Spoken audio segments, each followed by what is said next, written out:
原来这些吉卜力电影里的世界都是真实存在的。Hello， 大家好，我是吴苏苏，今天来说一说吉卜力粉丝有生之年必打卡的现实取景地，顺便也会聊一些画面背后那些鲜为人知的制作故事。感兴趣的话就一起看下去吧。第一部《千与千寻》，这部应该是所有吉卜力电影里最人气、票房最高的一部。故事的话，大家应该都很熟悉了。10岁少女千寻在搬家途中误入神灵异世界，在少年白龙的帮助下，开始在澡堂打工，在历经重重考验之后找回自我，成功解救父母并重返现实世界的故事。说到《千与千寻》里面那个神灵洗涤身心的大澡堂油屋，关于它的原型在网上有各种各样的说法，有人说是台湾的九份，也有人说是山形的银山温泉，但其实这些大部分官方都已经否认过了，基本上都是网上的传言或者是宣传的噱头。那真正的原型到底是哪里呢？它就是日本爱媛县松山市的道后温泉。为什么说道后温泉才是正牌的原型呢？这都是有证据的。首先就是宫崎骏本人说过，油屋呢是对日本传统温泉建筑的一种象征性的重现，融合了各种温泉的元素，并没有特定的原型。但是道后温泉确定包含在内，看看这个话术，甚至在官方出版的分镜全集里，第733卡河神洗净以后离开的大门的上方就手写着道后2个字，这个谐音可以说就是留给细心粉丝的隐藏彩蛋了吧。然后我们再来看看道后温泉这里最标志性的建筑物道后温泉本馆，如果仔细对比就会发现它们都有非常标志性的圆润玄关屋顶。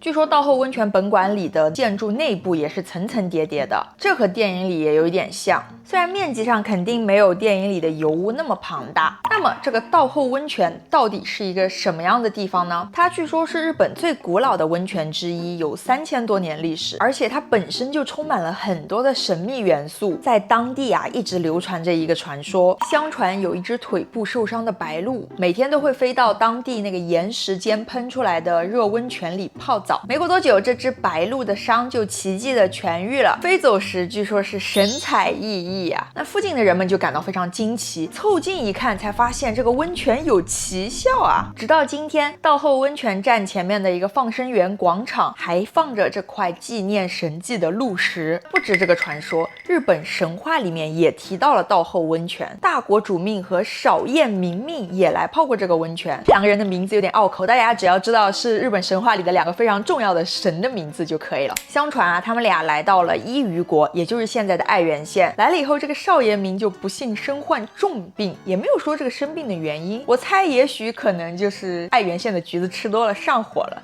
于是大国主就将这个少彦明捧在自己的手掌心里面，用道后温泉的泉水为他洗浴取暖。果不其然，这个少彦明很快就恢复了健康，甚至高兴的在石头上就跳起舞来。后来呢，他跳舞的这块石头就被人们叫做玉之石，至今呢，它也是仍然被供奉在道后温泉本馆的北侧。后来呢，日本的历代皇室也会来此泡温泉，这里还有日本唯一一个皇室专用的浴汤殿，也叫做佑心殿。那现在是公开可以让游客参观的。现在这个正版的佑心殿呢，已经不作为浴室使用了，但是这个道后温泉本馆里有一个在线佑汤殿的私汤，叫做特别浴室，一天限定8组人，去玩的话可以试试看能不能约上。其实在这个温泉水能治病这点上，和电影里的设定是不是也有一点像？电影里有个名场面是千寻接待了满身污泥、恶臭熏天的腐烂神，在倒入了大量特效药汤，拔出了他体内人类遗留的一些垃圾之后，腐烂神就现出了原形。原来他就是高贵的河神，泡完汤后他就浑身清爽，积攒的怨气和污染被洗涤一空。现实世界中的这个道后温泉水据说是弱碱性单纯泉的泉质，对皮肤非常温和，适合疗养和美容，也被叫做美人汤。大家有机会可以去泡一泡，看看是不是真的有此奇效。如果变美了，记得回来点赞。除了道后温泉，爱媛县呢还有一个虽然不是官方认证，但是在社媒上很火的原型地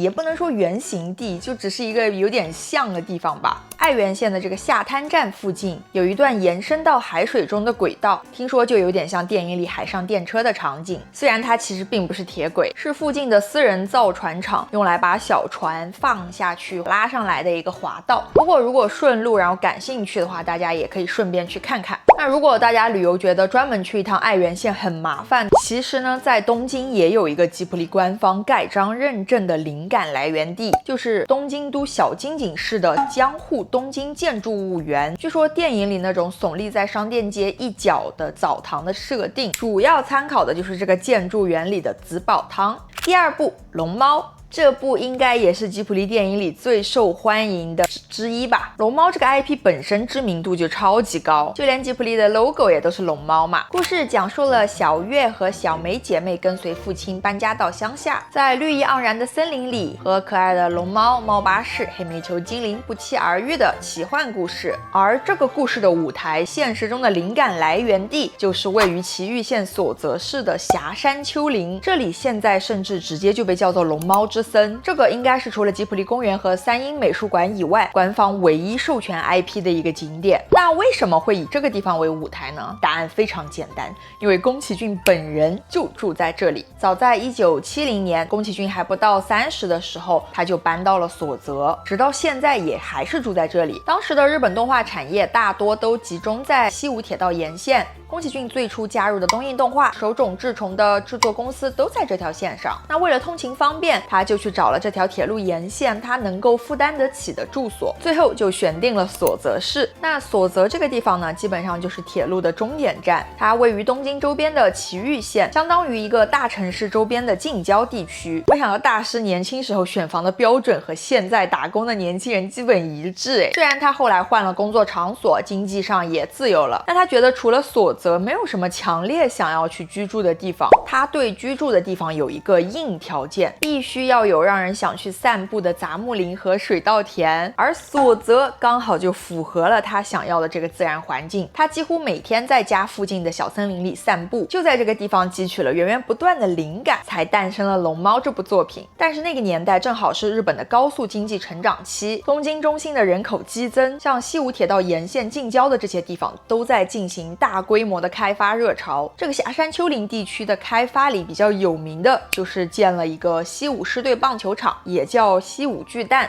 然后到了1980年，早稻田大学也想在这里建一个新校区。这个消息一发表啊，就引发了当地市民强烈的反对。就因为这个契机，这里一下就成立了2个保护环境的市民团体，一起展开这个反对开发的运动。但我们也知道，早大现在也有一个所泽校区，说明这个反对运动最终其实也是没有成功的。1986年呢，保护团体就同意了早大要建新校区的这个计划。但是埼玉县方面呢，也表示以后会更加关注霞山丘陵的保护，所以这2个反对开发的团体呢，其实还是在一直进行活动。然后后来1989年的时候，有人就想到，可以联系吉卜力来支援这个活动啊，然后就成功获得了龙猫的名称和插图的使用授权，获得了这个国民大 IP 的助力之后，他们就趁热打铁，赶紧发起了一个国民信托运动——龙猫的故乡基金。宫崎骏本人也是发起人之一，就是说通过号召国民集资捐款，以直接把地买下来这个合法且彻底的方式，把森林一点一点收购并保护起来。买了一块保护地，就把它命名为龙猫森林，就感觉盖了个章，说这是龙猫的家，谁也不能动。就这样，很快1991年就取得了第1块保护地，命名为龙猫森林1号地。截止到2026年，已经扩展到了67号地。这些龙猫森林里面，除了有一些手工导览牌，完全没有任何的游乐设施、龙猫摆件，也没有餐厅或者售卖周边的商店，甚至没有出入口，也不需要门票，就是完全保留着原始杂木林和农田的风景。基本据说都是对外开放的，大家有机会可以去看看，说不定真的能遇到煤球精灵之类的呢。但是呢，其实这些龙猫森林里并不包括宫崎骏家附近他经常散步的那一片小森林。那片小森林呢，叫做渊之森。严格来说，渊之森比较像是霞山丘陵脚下的一片河畔林，虽然是属于大的这个生态圈，但是从地理意义上说，并没有划分到霞山丘陵里。但同样的，这块森林也没有逃过开发热潮。1996年的时候，地主想要把这片森林出售给地产开发商。宫崎骏一听，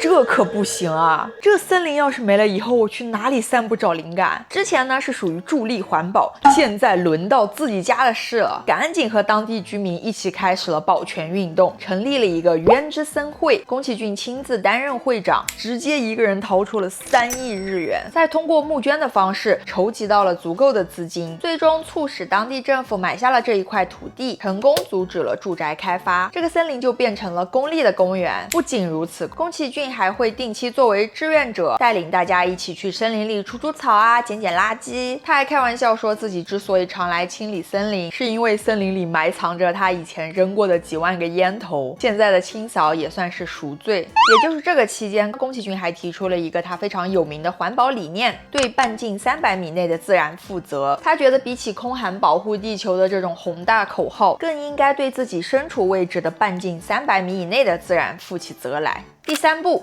侧耳倾听。这部作品是吉卜力历史上非常特别的一个存在，非常罕见，没有奇幻元素，纯粹描绘现实中少男少女成长故事的一部作品。它也是吉卜力首部由宫崎骏、高田勋以外的新锐导演近藤喜文执导的剧场版动画。故事讲的是少女月岛文在车站里遇到一只大猫，跟随它穿越丘陵小镇，无意中走进了一家有趣的古董店地球屋，随后展开了一连串关于青春、追梦、相遇的成长故事。像之前说的龙猫、千与千寻都有着奇幻背景的设定，现实中的圣地严格来说都只能算是灵感参考地，但侧耳倾听不一样，它的故事发生地就是非常真实的日本街道，东京西部的多摩市圣地英丘站。为什么会选在这里呢？因为圣地英丘对于2位元老来说，是他们挥洒过青春、承载着早期创作梦想的初心之地。1973到79年期间，宫崎骏曾在这个附近的日本动画公司工作，那个时候他就满心构思着要拍一部以日本为舞台的电影。为了寻找那种具有日本生活气息的风景，他当年上下班的时候就故意绕远路去爬坡，早早就把这里的风景刻在了自己的心里。而侧耳倾听的导演近藤喜文1978年到1979年也在同一家公司工作过，当时他在圣地英丘的街头也同样感叹过，好想以这样的地方为舞台做点什么。这个地方是有多美啊，我高低也想去看一看。到了1978年左右，2个人挨着办公的时候，近藤就跟宫崎骏说过，好想做一部关于少男少女倾心邂逅的故事。那宫崎骏就一直把这句话深深记在了心里，所以把侧耳倾听的舞台选在圣地英丘，其实算是圆了2个人年轻时的共同梦想。但是93年侧耳倾听正式要开始制作的时候，宫崎骏回到圣地英丘，发现这里好像有点不一样了，因为经过多年的城市发展，这里建了很多新楼。为了呈现出最理想的景色，在动画中他们故意把街道面貌倒退了大概10年，还原成了1984年左右的样子。当时他们对这个怀旧感真的是异常执着，反复向美术导演黑田聪强调，一定要营造出那种复古温暖的氛围。黑田为了达到他们的要求，真的是苦恼了非常久，甚至一度以为自己要被开了。极度焦虑之下，他干脆破罐子破摔，放弃了先画线稿再上色的传统技法，直接用颜料在画布上开始涂。没想到宫崎骏看后大喜，你这不是画出来了吗？黑田桑，感觉这个黑田好可怜。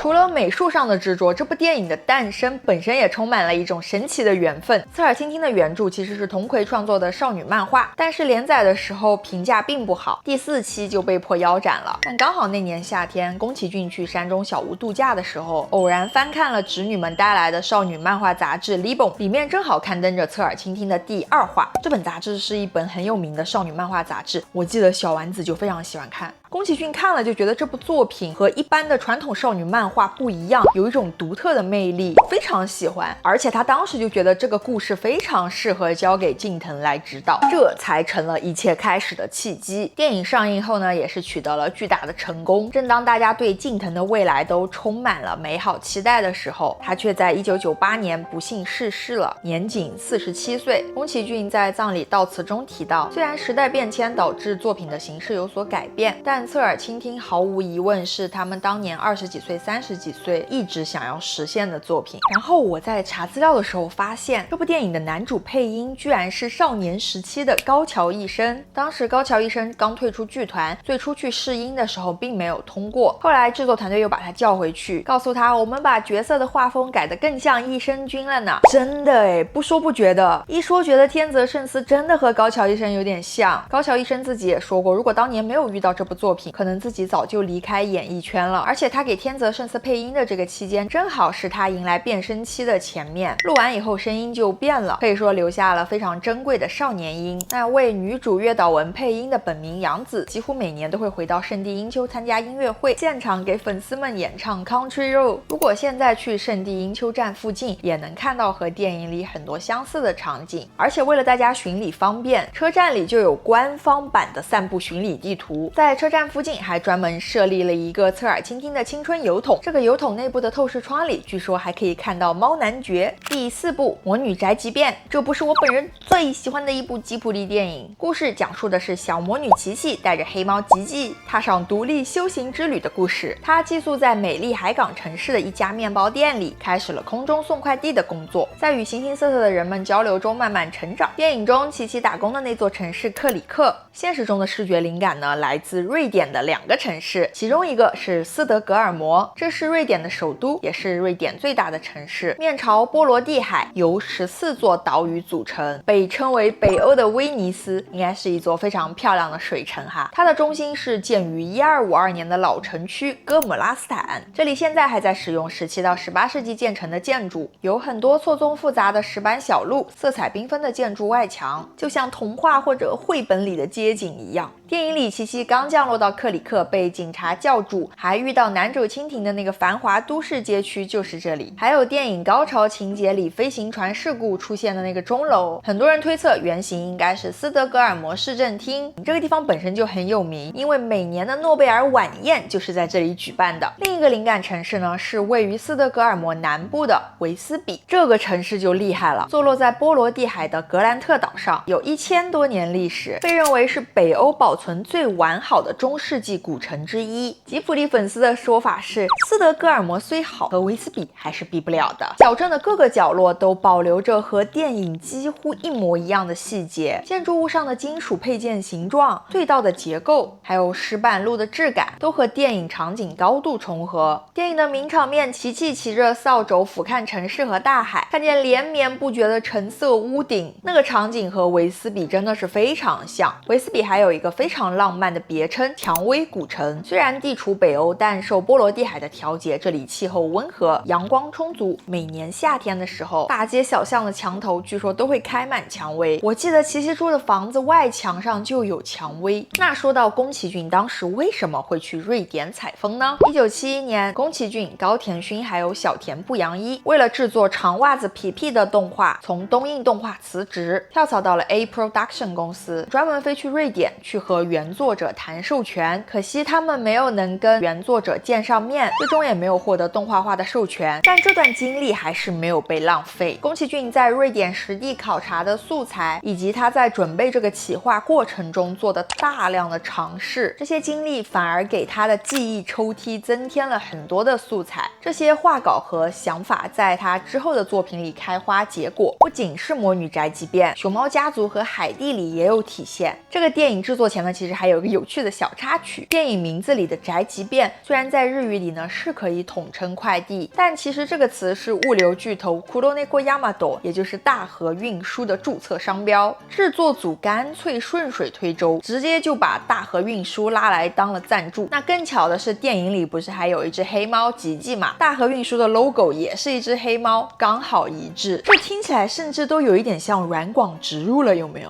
好的，今天盘点了4部吉卜力电影的现实取景地和幕后的故事。这些圣地大家最想去哪一个打卡呢？或者你们在看这些电影的时候，还有发现什么有趣的隐藏小细节，都欢迎在评论区分享。我知道吉卜力还有好多经典，但是资料一查发现一个影片讲完可能有点难，所以如果大家喜欢这种幕后故事向的盘点，记得给我点个赞或者送上热推。我们下次再继续说。那今天的影片就到这里，我们下次再见，拜拜。